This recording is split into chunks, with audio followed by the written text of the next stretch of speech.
बच्चों, आज हम इस वीडियो में कक्षा 8 बोर्ड परीक्षा 2026 का सामाजिक विज्ञान का पेपर है। देखो, अच्छी तरह से लिख के पेपर को तैयार किया है हमने। आप भी इसको अच्छी तरह से लिख के याद कर सकते हो। ये सैंपल पेपर है, बोर्ड द्वारा जारी किया गया। देखो, इस प्रकार एकदम सुंदर सुंदर राइटिंग में लिख के तैयार किया है। देखो, प्रश्न नंबर 1, जब एक देश पर दूसरे देश के दबदबे से राजनीतिक, सामाजिक, आर्थिक और सांस्कृतिक बदलाव आते हैं तो इस प्रक्रिया को क्या कहते हैं? तो इसको देखो, औपनिवेशीकरण। तो इसमें यहाँ पे ए भर देना है। आपको कोई अलग से उत्तर पुस्तिका नहीं दी जाएगी, इसमें ही पेपर में ही आपको हल करना है, उत्तर लिखना है। बच्चों, वीडियो को ज़्यादा से ज़्यादा शेयर करें। चैनल को सब्सक्राइब नहीं किया है तो चैनल को सब्सक्राइब जरूर करें। हमने अन्य मोटिवेशन पर सभी वीडियो अपलोड कर दिए हैं। सामाजिक विज्ञान, संस्कृत, अंग्रेजी और हिंदी, गणित, विज्ञान सभी पेपर अपलोड कर दिए हैं। हमारे चैनल पर जाके देखें। प्रश्न नंबर 2, बेवड़ शब्द का प्रयोग घुमंतू खेती के लिए राज्य में इस्तेमाल होता है। तो इसमें देखो, मध्य प्रदेश होगा। प्रश्न नंबर 3, मृदा निम्नीकरण में सहायक कारक है। तो इसमें उपयुक्त सभी होगा, यहाँ पे दे भर देना है।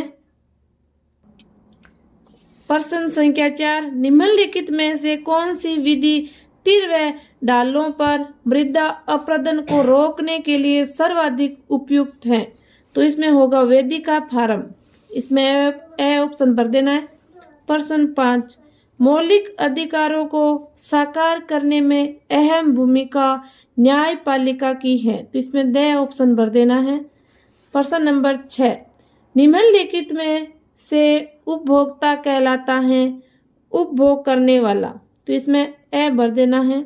प्रश्न संख्या 7, राजस्थान के राजपूत राजाओं ने किसकी बढ़ती शक्ति को रोकने के लिए हुरडा सम्मेलन बुलाया?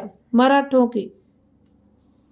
प्रश्न संख्या 8, जननी एक्सप्रेस योजना का संबंध से है गर्भवती महिलाओं एवं नवजात शिशुओं से है। तो इस प्रकार ये ऑप्शन भरना है, डे। आगे देखो, प्रश्न नंबर 9। देखो, 9 से 12 तक प्रश्न 2-2 नंबर के आएंगे सेक्शन बी में। 1765 में कंपनी को बंगाल प्रांत की दीवानी मिलने से क्या फायदा हुआ? तो उत्तर लिखना है, दीवानी मिलने के कारण कंपनी को बंगाल के विशाल राजस्व संसाधनों पर नियंत्रण मिल गया। प्रश्न नंबर 10, कोष्टक में दिए गए शब्दों से रिक्त स्थानों की पूर्ति कीजिए। तो यहाँ पे देखो, आपको यहाँ कोष्टक में ये उत्तर तो दिए गए, इनको छांट कर लिखना है सही जगह पर। तो देखो, लोग अपनी आवश्यकताओं और योग्यताओं से प्राकृतिक देन को संसाधन में परिवर्तित कर देते हैं। 2, विश्व में जनसंख्या का वितरण अत्यंत असमान है। 3, प्रवास से तात्पर्य किसी क्षेत्र विशेष में लोगों के आने जाने से है। आगे देखो, 4 नंबर पॉइंट, जनसंख्या पिरामिड एक देश में आश्रित लोगों की संख्या भी बताता है। इस प्रकार प्रश्न नंबर 10 को हल करना है, अच्छी तरह से याद कर लेना है।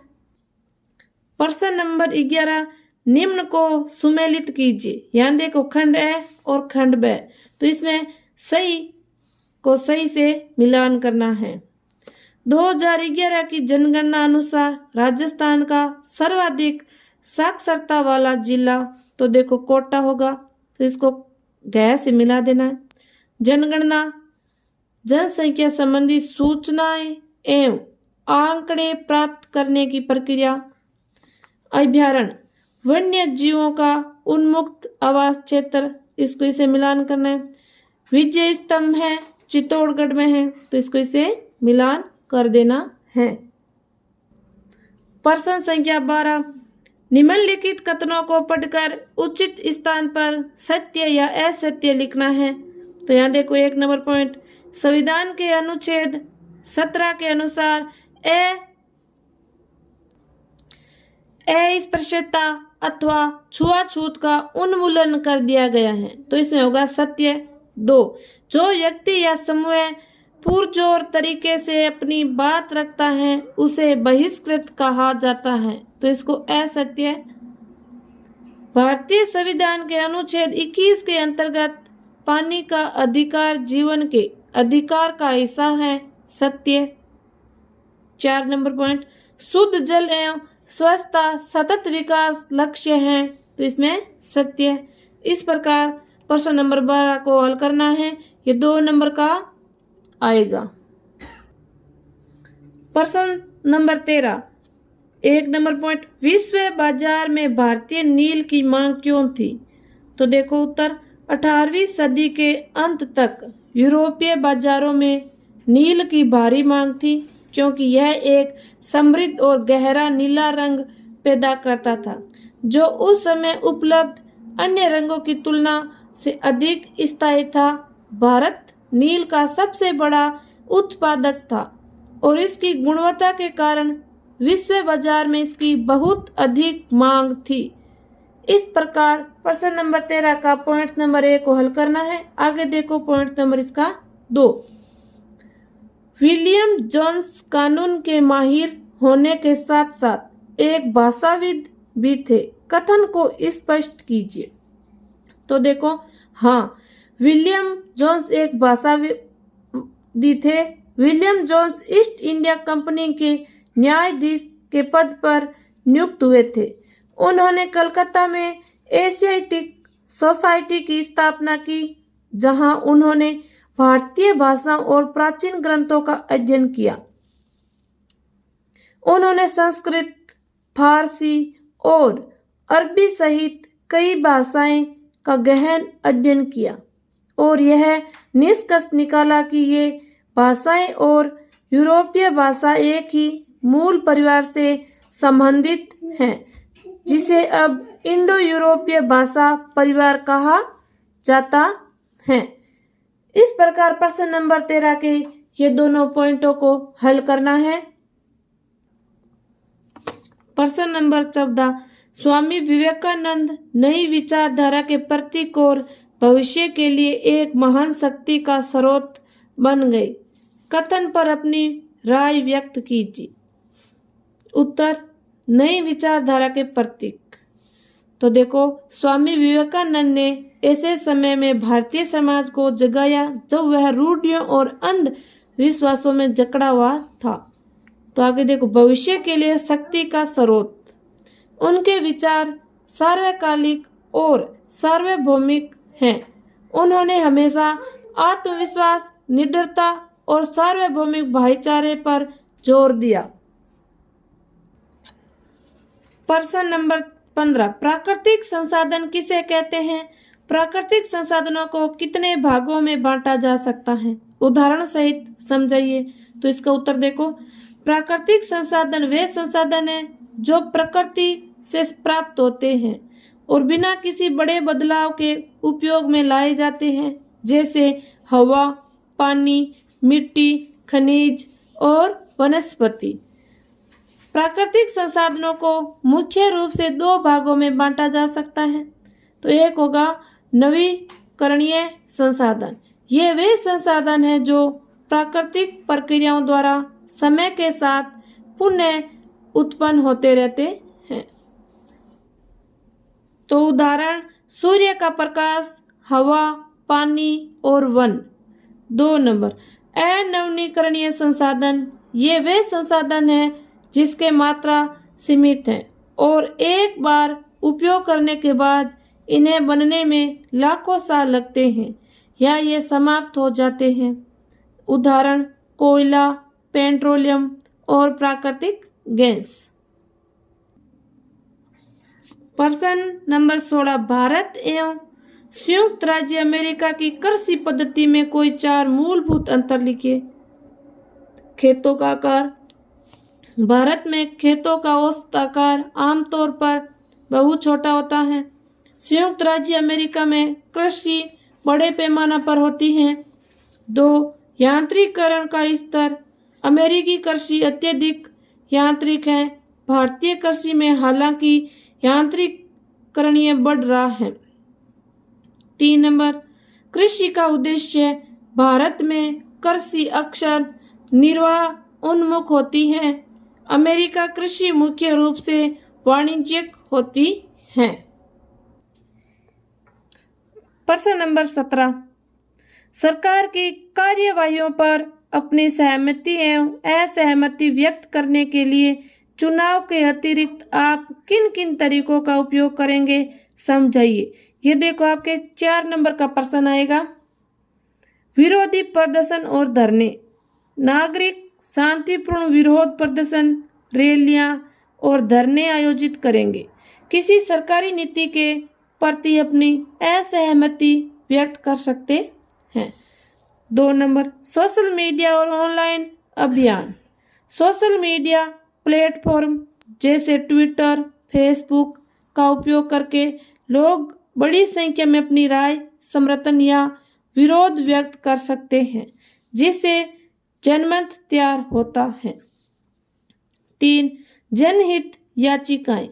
किसी विशेष सरकारी कार्यवाही के खिलाफ कानूनी रास्ता अपनाकर जनहित याचिकाएं दायर की जा सकती हैं। प्रश्न नंबर 18, लोकतंत्र के लिए न्यायपालिका का स्वतंत्र होना आवश्यक है। कथन के पक्ष में अपना तर्क दीजिए। लोकतंत्र के लिए न्यायपालिका का स्वतंत्र होना आवश्यक है। मौलिक अधिकारों की सुरक्षा। एक स्वतंत्र न्यायपालिका नागरिकों के मौलिक अधिकारों की रक्षा करती है, जिससे सरकार या अन्य संस्थाएं उनका उल्लंघन नहीं कर पाती। 2. शक्ति का पृथक्करण। यह सरकार के अन्य अंगों, विधायिका और कार्यपालिका पर नियंत्रण रखती है, जिससे शक्तियों के दुरुपयोग को रोका जा सकता है। 3. संविधान की सर्वोच्चता। न्यायपालिका संविधान की व्याख्या करती है और यह सुनिश्चित करती है कि कोई भी कानून या कार्रवाई संविधान के विरुद्ध न हो। इस प्रकार प्रश्न नंबर 18 को हल करना है। ये 4 नंबर का आएगा। प्रश्न नंबर 19, राजस्थान में सबसे ज्यादा सुनियोजित एवं सुनियंत्रित 1857 की क्रांति कहाँ एवं किसके नेतृत्व में हुई? राजस्थान में सबसे ज्यादा सुनियोजित एवं सुनियंत्रित 1857 की क्रांति कोटा एवं मेहरबा खान के नेतृत्व में हुई। तो प्रश्न नंबर 19 के 1 नंबर पॉइंट को हल कर दिया है। अब 2 नंबर पॉइंट को हल करेंगे। सुव्यवस्थित मतदान, शिक्षा और निर्वाचन सहभागिता कार्यक्रम के 2 मुख्य उद्देश्य लिखिए। तो देखो 1 नंबर, मतदाता शिक्षा। मतदाताओं को चुनावी प्रक्रिया, उम्मीदवारों और मतदान के महत्व के बारे में शिक्षित करना ताकि वे सूचित निर्णय ले सके। 2 नंबर, मतदान सहभागिता। मतदाताओं, विशेषकर युवा और वंचित वर्गों के बीच मतदान प्रतिशत बढ़ाना और उन्हें सक्रिय रूप से चुनाव में भाग लेने के लिए प्रोत्साहित करना। प्रश्न नंबर 20, आपकी ग्राम पंचायत में स्वच्छता अभियान को सफल बनाने के लिए आप किस प्रकार सहयोगी करेंगे? तो देखो उत्तर, स्वच्छता अभियान को सफल बनाने के लिए कई प्रकार से सहयोग किया जा सकता है। जैसे देखो व्यक्तिगत स्वच्छता, 2 नंबर जागरूकता फैलाना, 3 श्रमदान, 4 कचरा प्रबंधन, 5 प्लास्टिक का उपयोग कम करना। इस प्रकार से 20 नंबर प्रश्न को हल करना है।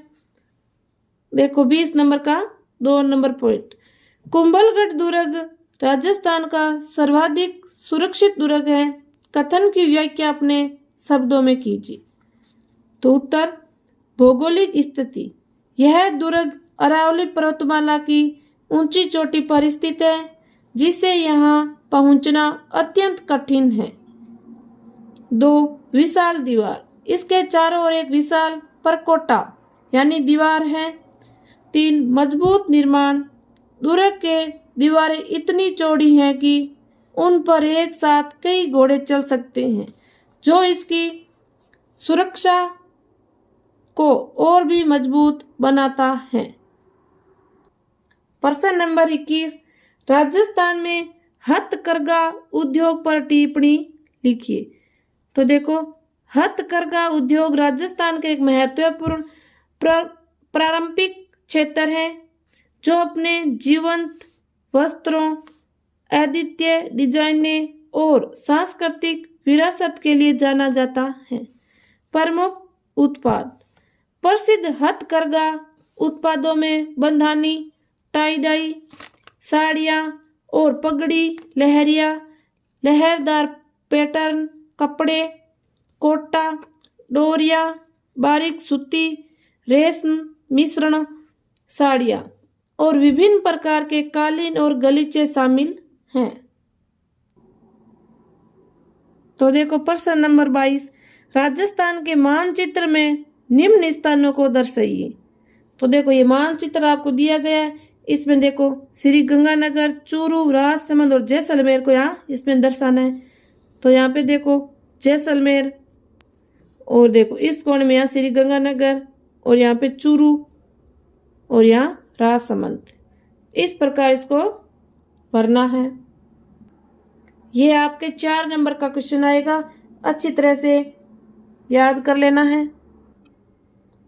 प्रश्न नंबर 23, डलहौजी की नीतियां किस प्रकार भारतीय राजाओं के असंतोष का कारण बनी, स्पष्ट कीजिए। यह भी आपके 4 नंबर का प्रश्न आएगा। उत्तर, लॉर्ड डलहौजी की नीतियों, विशेष रूप से व्यक्तिगत सिद्धांत के कारण भारतीय राजाओं में काफी असंतोष पैदा हुआ। तो 1 नंबर, व्यक्तिगत सिद्धांत। इस नीति के अनुसार यदि किसी भारतीय शासक की मृत्यु बिना किसी भारतीय स्वाभाविक पुरुष उत्तराधिकारी के हो जाती है, तो उसका राज्य व्यक्तिगत हो जाएगा और ब्रिटिश ईस्ट इंडिया कंपनी द्वारा कब्जा कर लिया जाएगा। 2 नंबर, क्षेत्रीय विलय। डलहौजी ने कुशासन जैसे विभिन्न बहाने बनाकर भी क्षेत्रों पर कब्जा किया। उदाहरण के लिए 1856 में अवध। अन्य शासकों द्वारा इन कार्यवाहियों को मनमाना और अन्यायपूर्ण माना गया, जिसे असुरक्षा और विश्वासघात की भावना पैदा हुई। इस प्रकार प्रश्न नंबर 23 को अच्छी तरह से याद कर लेना है। तो देखो, निम्नलिखित पर टिप्पणी लिखिए कोई 2। तो देखो, दांडी मार्च, तो इसका अर्थ वाला प्रश्न है। नमक सत्याग्रह, 1920 का खिलाफत आंदोलन, रोल्ट सत्याग्रह। तो हम देखो दांडी मार्च पर टिप्पणी लिखते हैं। दांडी मार्च, जिस नमक सत्याग्रह के नाम से भी जाना जाता है, ब्रिटिश नमक कर के खिलाफ महात्मा गांधी के नेतृत्व में 1930 में चलाया गया एक ऐतिहासिक अहिंसक अवज्ञा आंदोलन है। तो 2 नंबर देखो, रोल्ट एक्ट पर टिप्पणी करेंगे। रोल्ट सत्याग्रह। रोल्ट सत्याग्रह महात्मा गांधी का 1919 में ब्रिटिश रोल्ट अधिनियम के विरुद्ध राष्ट्रीय व्यापी अहिंसक विरोध था। यह एक दमनकारी कानून था जो बिना मुकदमे के हिरासत में रखने की अनुमति देता था, जिसे गांधी ने काला कानून कहा था। इसे आंदोलन में व्यापक हड़तालें, बहिष्कार और प्रदर्शन शामिल थे, जिन्होंने धर्मों और वर्गों के सभी भारतीय को एकजुट किया। लेकिन गुप्त रूप से जलियांवाला बाग हत्याकांड में इसका अंत हुआ, जिसके कारण गांधी को हिंसा के चलते आंदोलन को स्थगित करना पड़ा। इस प्रकार रोल्ट सत्याग्रह पर टिप्पणी लिखनी है। बच्चों, ये आपके 4 नंबर का क्वेश्चन आएगा, अच्छी तरह से इसको याद कर लेना है। आगे देखो, प्रश्न नंबर 24, निम्नलिखित प्रश्नों के उत्तर लिखिए। तो देखो, वन्य जीव संरक्षण के लिए सरकार द्वारा किए गए उपायों का वर्णन कीजिए। तो देखो इसका वर्णन करते हैं। वन्य जीव संरक्षण के लिए सरकार द्वारा किए गए उपायों का निम्नलिखित वर्णन किया गया है। संरक्षित क्षेत्रों की स्थापना प्राकृतिक आवासों और उनमें रहने वाली प्रजातियों की रक्षा के लिए देश भर में राष्ट्रीय उद्यान, वन्यजीव अभयारण्य और जीवमंडल भंडार स्थापित किए गए। 2. विधायी उपाय। वन्यजीव अधिनियम 1972 जैसे अधिनियम जंगली जानवरों, पक्षियों और पौधों के संरक्षण के लिए एक कानूनी ढांचा प्रदान करते हैं और शिकार तथा वाणिज्यिक शोषण पर रोक लगाते हैं। इस प्रकार प्रश्न नंबर 24 का 1 नंबर पॉइंट को हल करना है। 2 नंबर, भूमि संरक्षण के लिए किए जाने वाले उपायों का वर्णन कीजिए। तो देखो भूमि संरक्षण के लिए किए जाने वाले उपाय का वर्णन इस प्रकार है। कंटूर जुताई। कंटूर रेखाओं के साथ जुताई करने से ढलाने पर पानी का प्रवाह धीमा हो जाता है। सीढ़ीदार खेती।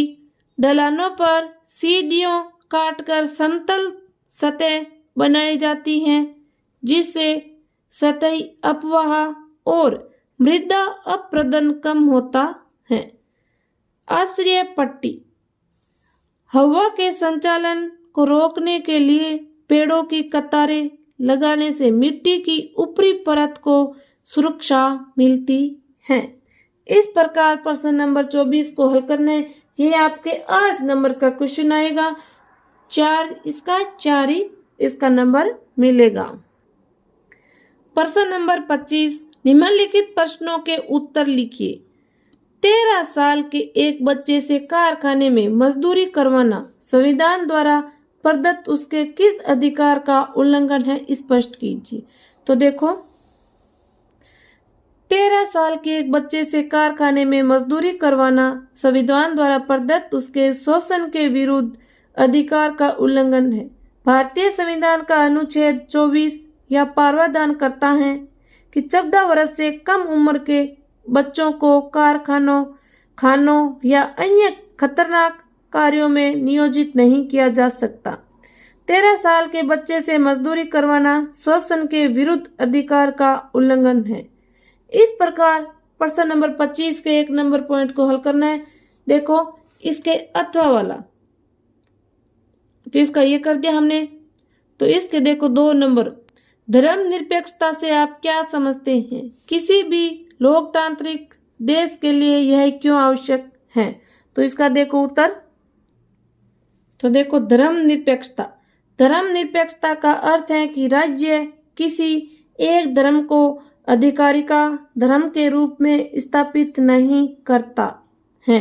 यह सभी धर्मों के साथ समान व्यवहार करता है और धार्मिक मान्यताओं के आधार पर भेदभाव नहीं करता है।